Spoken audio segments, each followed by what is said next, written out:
Tonight on Ukraine Today, a step closer to peace? What did the Americans and the Russians agree on in Moscow, and what exactly are the United States trying to achieve? Russia says it's ready to fight Europe, what Putin claims about Europe's efforts to end the war. Powerful blasts inside Russia. Ukrainian drones hit an oil refinery and fuel tanks, and now there's information about an explosion on the Druzhba oil pipeline. The battlefield update. Ukraine's general staff denied the Kremlin's statements about taking Pokrovsk, Vovchansk and Kupiansk. So what is happening on the front line? All that and more right now. Hello, I'm Volodymyr Rabchun and this is Ukraine Today. Please subscribe, hit the like button. Let's get to the news. We start with a series of powerful explosions inside Russia. Ukrainian drones attacked the Tambov Nefteprodukt oil refinery and also fuel tanks in the Voronezh region.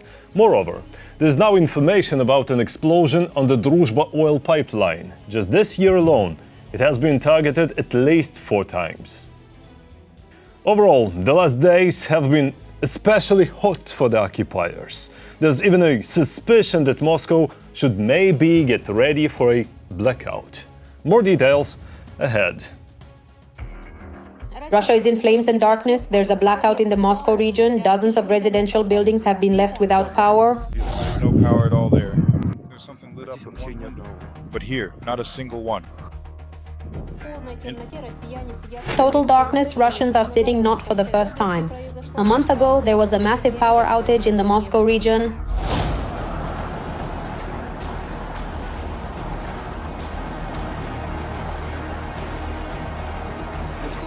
Well, the good drones did a thorough job, although the occupation authorities, of course, deny it. Essentially, this is a gradual disconnection of Moscow from the power supply. This won't happen today or tomorrow or even in a week.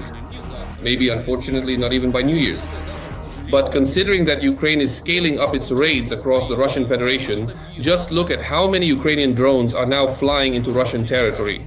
There was nothing like this in 2022 or 2023, and not in 2024 either. But now it's already good morning in the Krasnodar region. Local residents are reporting explosions in Tuapse. The Ilsky oil refinery and one of the local ports may have been hit.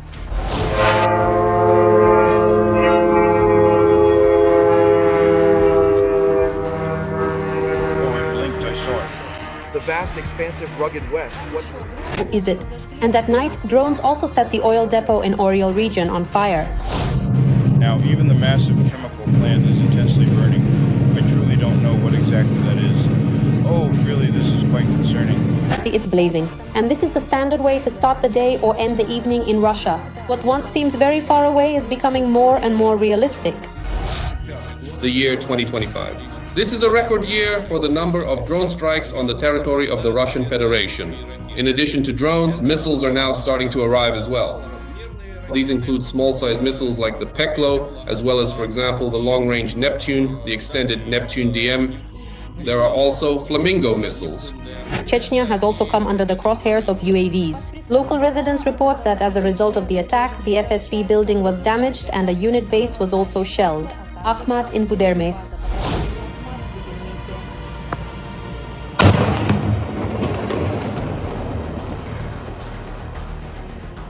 This is a certain and specific element, a powerful force element, which consistently plays its significant role and firmly occupies its designated place within the complex Russian hierarchy, and not the last one either.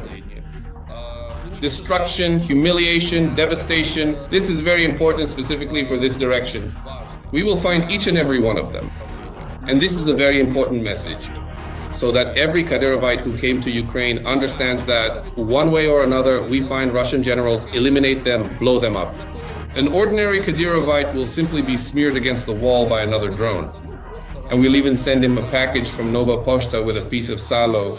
Let us recall that on the night of November 25th, Ukraine attacked the Boriv aircraft repair plant in Taganrog, which is capable of modernizing and servicing two 95 MS aircraft.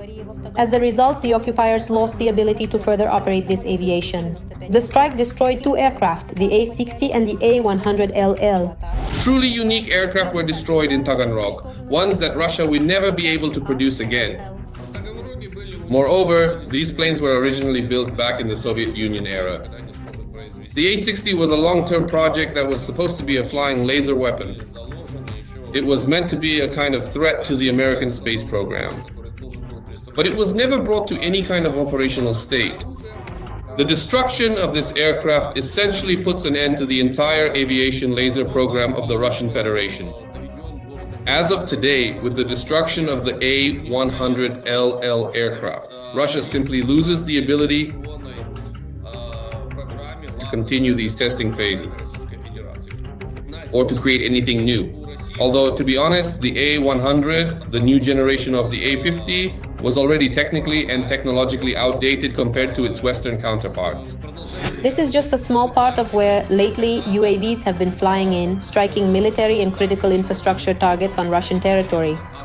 Of course, after every attack, the Russian Ministry of Defense reports that most of the UAVs were shot down. But for some reason, after the phrase "all targets have been eliminated," dozens of videos showing fires appear in Russian Telegram channels. The reason is obvious: poor air defense performance. Russia has always had problems with air defense. The Soviet Union did not completely. Sealed off the airspace. The Soviet Union always had far more capabilities in this regard. As a direct and significant result, Russia inherited a truly vast territory, a very large and extensive airspace with many significant blind spots and numerous gaps, through which, of course, various strike assets can readily and easily fly. Automated control systems have already brought a blackout closer in the southern part of Russia, so Putin's capital could also soon be plunged into complete darkness. Over the past 24 hours, Russia lost at least 1,200 occupiers, killed and wounded. Since the start of the full-scale invasion, that's now 1,176,230 invaders. Also, in the last 24 hours, Ukraine's defense forces destroyed 6 Russian tanks, 3 armored fighting vehicles, 12 artillery systems and dozens of other pieces of Russian military equipment.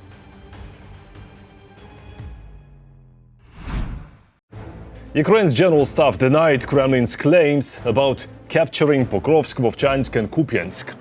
Our forces are holding the line, while the invaders used the so-called flag-sticking tactic, when small enemy groups slipped into a settlement, put up a Russian flag, film it and call it a victory. These groups don't live long, but the propaganda picture gets made. More details about what's happening on the front line in our military report. On the eve of the visit by US President Donald Trump's special envoy Steve Witkoff, the Kremlin dictator, on the first day of winter, Putin allegedly visited one of the Russian army's command posts and announced his intention to create a security zone along the border with Ukraine in the area of responsibility of the North Group. Putin doesn't know, Russians don't know. Where is Vovchansk here? This is Kupiansk and Vovchansk. This is one city, or different ones. And Pokrovsk. Komsomolsky, Krasnogvarsk. Is it the same or different? No, they don't care. Vitkov was told that we would now take Pokrovsk and Kupiansk. At the meeting with the American delegation, our military came and said, here's the map, look, this is Pokrovsk, this is Kupiansk. No way, they lied to you. He comes to Moscow and Putin tells him, sorry brother, well, not Kupiansk, Vovchansk, but we took it. The chief of the general staff of the occupying army, Valery Gerasimov, reported to Putin about the alleged liberation of the city of Krasnoarmysk. This is what Russians call the Ukrainian city of Pokrovsk and Vovchansk in the Kharkiv region. This information has already been refuted by the Ukrainian side. We can say that Putin wants to show a victorious victory that, in reality, does not exist. Since he lied about Russian troops capturing Pokrovsk, he keeps lying all the time. As for Kupiansk, where the situation is actually unfolding not in favor of the Russian army, and this should be especially noted, we are driving the enemy out of that city. Why did he claim that Pokrovsk was taken, that Pokrovsk was captured? Because what happened there was yet another flag planting operation under the cover of fog. The Russian troops planted their flag there, took a photo of it, posted it on social media, and basically this information made its way up and gave Putin grounds to claim that Pokrovsk had been captured. Later, of course, the flag was taken down, but as they say, the information had already spread. The occupiers also made a statement about an offensive in the Dnipropetrovsk region and the start of an operation to liberate Hulyapol. In response to our reinforcement in the north, the enemy is deploying additional reserves. Obviously, the brigades they are deploying now are the ones that were supposed to be in the second echelon to build on their success. This means their reserves are not unlimited. According to Deep State, the Russian army has advanced in Pokrovsk and near Mirnohrad. There was also a breakthrough in Stepnohirsk on the Zaporizhzhia front. Yesterday, the head of the Russian General Staff, Gerasimov, claimed that Stepnohirsk was encircled. I understand that Putin is constantly being misinformed by his own generals about the real situation. They embellish the situation on the front lines. They seize territories on credit, but then it turns out that the enemy is already launching counterattacks, trying to make reality fit the reports. Upon returning to the Kremlin, Putin demonstratively held another meeting with the governor of the Kursk region. They discussed people displaced from the border regions of the Kursk region. Such disinformation, of course, could be tied to Vitov's visit. Of course, this will be fed into his ear. I'm very afraid that this will then make its way to Washington and result in yet another round of pressure on Ukraine. As if to say, you'll soon lose everything anyway. Donbas, since Putin has taken Pokrovsk in quotes, taken Kupiansk in quotes, and you will continue to lose territory further on. So go along with the terms of the peace agreement being offered to you, because it will only get worse later. Despite the lull in the information space, actual fighting continues in the Sumy direction. The scale of the confrontation there is smaller because the Russians have redeployed their main forces to those same marine brigades. They need them badly near Pokrovsk and in the Kostiantynivka direction. But we too have been forced to reduce the number of our forces. In Kherson, the Russian army is still fighting against the civilian population. There, the occupiers hunt down every unarmed person who can't escape from a drone or a KAB bomb. Ukraine is fighting for freedom. Support independent Ukrainian journalism so we can keep telling the truth about Russia's war. Click the link in the description to become our sponsor. Now's the perfect moment to subscribe, like this video and share it. Please do it right now. Thank you and glory to Ukraine. The occupiers attacked the Dnipropetrovsk region with drones. 2 men were killed and 3 more people were injured. Enemy forces also targeted energy facilities in several regions of Ukraine. As a result, parts of Kharkiv, Dnipropetrovsk, Zaporizhzhia and Kherson regions remain without power. Emergency repair work is ongoing. In Moscow, there was a meeting between Trump's special envoy Vitkov, US presidential advisor Kushner, and the dictator Putin. The Americans presented updated parameters of the peace plan after talks with Ukraine in Florida. More about what led to this meeting and how Vitkov and Kushner were greeted in our story. The Americans have visited Russia again. They were met at Vnukovo by Putin's special representative Kirill Dmitriev. The Kremlin is preparing to push its own version of a peace plan for Ukraine.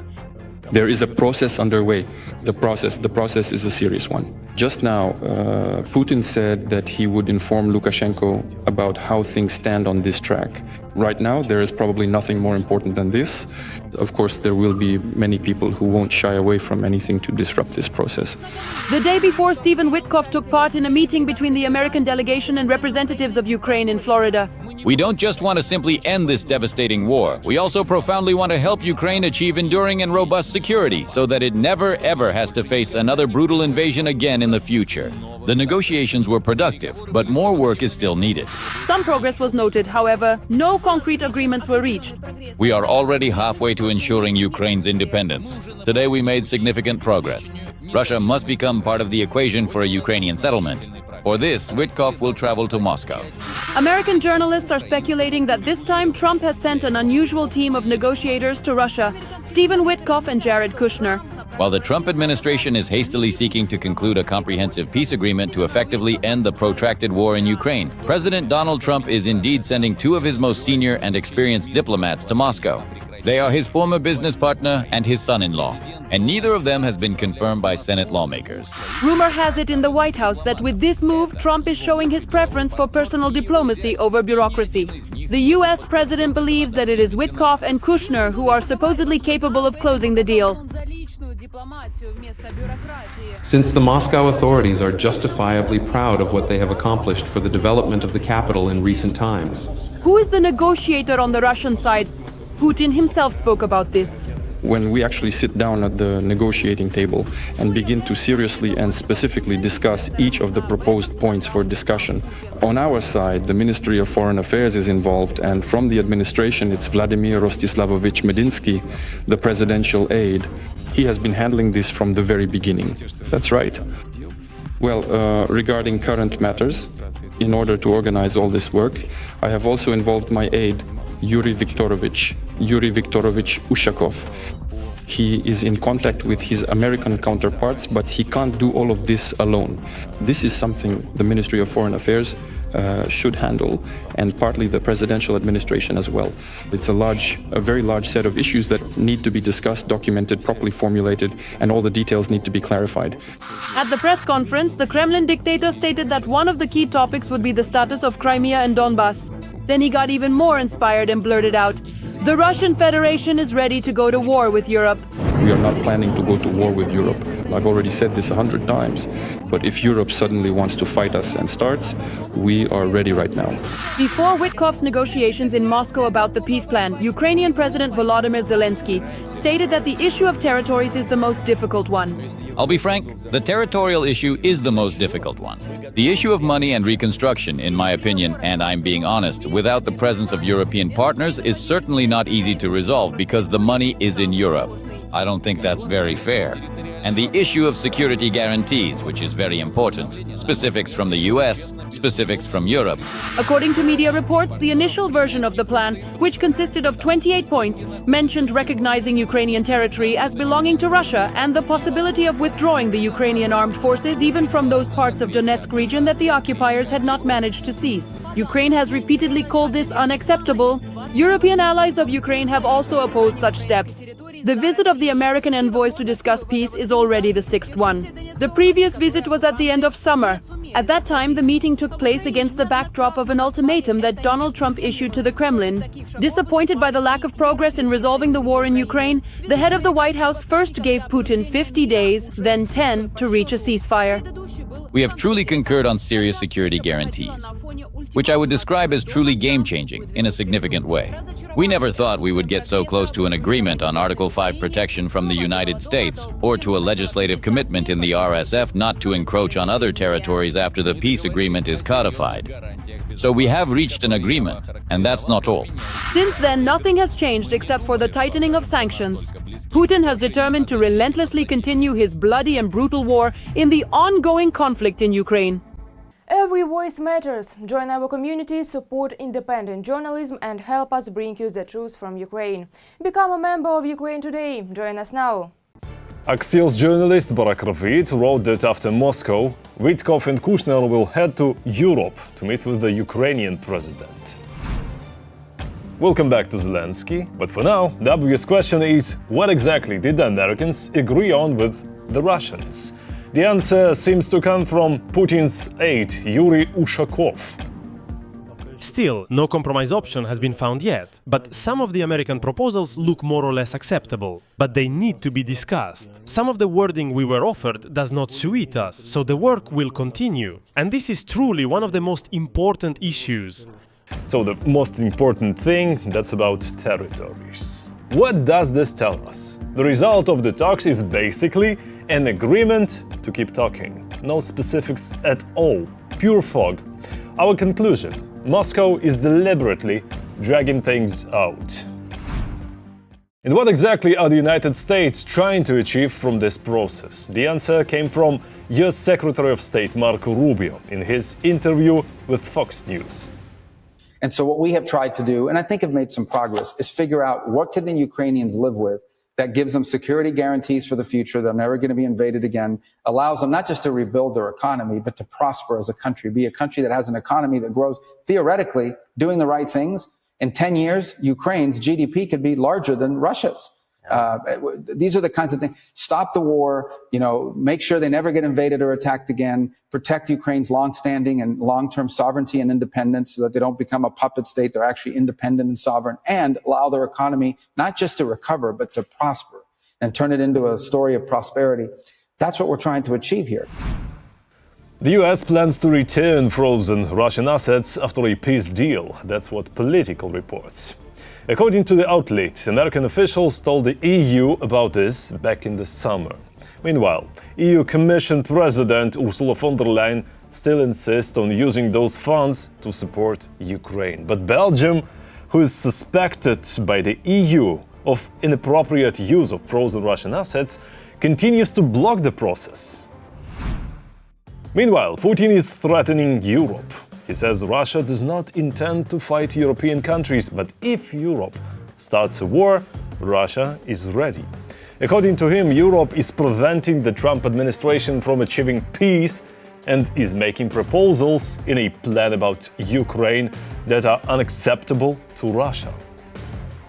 But considering that Russia refuses a ceasefire, it is Russia and only Russia that prevents the Trump administration from achieving peace. And it's also not a plan about Ukraine, it's a plan about ending Russia's war against Ukraine. Russia is aggressor. Ukraine is defending itself. But Putin blames Europe for everything and paints a picture where Ukraine is some kind of NPC, whose fate is decided by others. And here's the danger. These empty accusations can be used by a dictator to justify future Russian aggression against Europe. So yes, this can be taken as a direct threat. Putin also commented on the situation with tankers of Russia's Shadow Fleet in the Black Sea. Let me remind you what this is about, and then the statement of the war criminal himself. It seems that the Black Sea is no longer safe for Russian ships. Another tanker from Russia's so-called Shadow Fleet was attacked 80 miles off the coast of Turkey.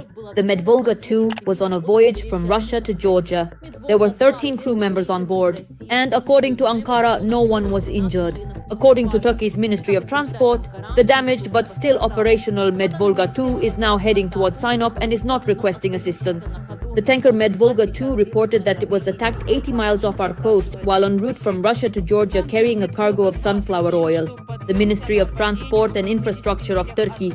Built in 2014, the 140-meter-long Medvolga II sails under the Russian flag and belongs to the Srednevolgeskaya shipping company. Its route, Russia-Georgia, is a typical direction for transporting agricultural products and petroleum products, which means that such a vessel automatically falls under increased scrutiny, both from Ukraine and from international organizations monitoring possible schemes to circumvent oil sanctions. This attack became yet another link in the explosive series targeting the Russian Shadow Fleet. Just recently, on the other side of the Atlantic near Dakar in Senegal, the oil tanker Mersin, carrying a cargo of diesel fuel, was subjected to 4 external explosions. It is known that in August of this year, the vessel visited the Russian port of Taman and previously had repeatedly called at the port of Novorossiysk. Previously, 2 other Russian tankers under sanctions, Kera and Verad, were struck in the Black Sea by naval drones as part of a joint operation by the Security Service and the naval forces of Ukraine. The Security Service of Ukraine continues active measures to cut off Russia's financial ability to wage war against Ukraine. The Sea Baby naval drones disabled vessels that could have transported nearly 70 million worth of oil and helped the Kremlin circumvent international sanctions, a source in the Security Service of Ukraine noted. These vessels are also part of the so-called Shadow Fleet of the aggressor country and were used to bypass international sanctions. According to Ukrainian sources, both tankers sustained critical damage and have effectively been put out of operation. This is Mossad's tactic. Some were sunk, and the others will think 150 times before acting. That's exactly how it should be, I assure you. Until the same happens in the Baltic Sea, no one in Europe will take it seriously. I think it would be very appropriate to do this, for example, close to the territorial waters of Poland and the Baltic states. These people definitely won't notice anything, they'll just turn a blind eye and say, someone was sailing there, no, we didn't see anything, we don't know, and so on. Ideally, we should be sinking them everywhere, if we have the technical capability, in Vladivostok and all along the line here, so that they understand there needs to be pressure. Without sinking these ships, nothing will happen. Otherwise, no one will understand that things are serious.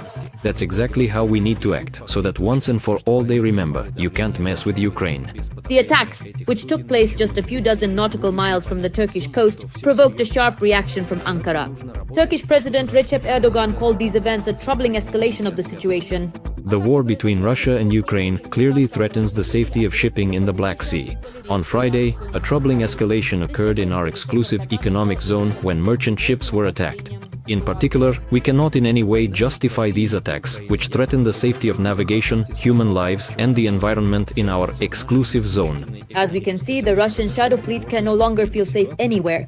The strikes by Ukrainian naval drones, as well as the high-profile attacks on tankers, show that the Kremlin is losing its freedom of maneuver at sea, and every destroyed or disabled tanker is not only a financial blow to Moscow, but also a serious blow to the ego of the Russian Tsar.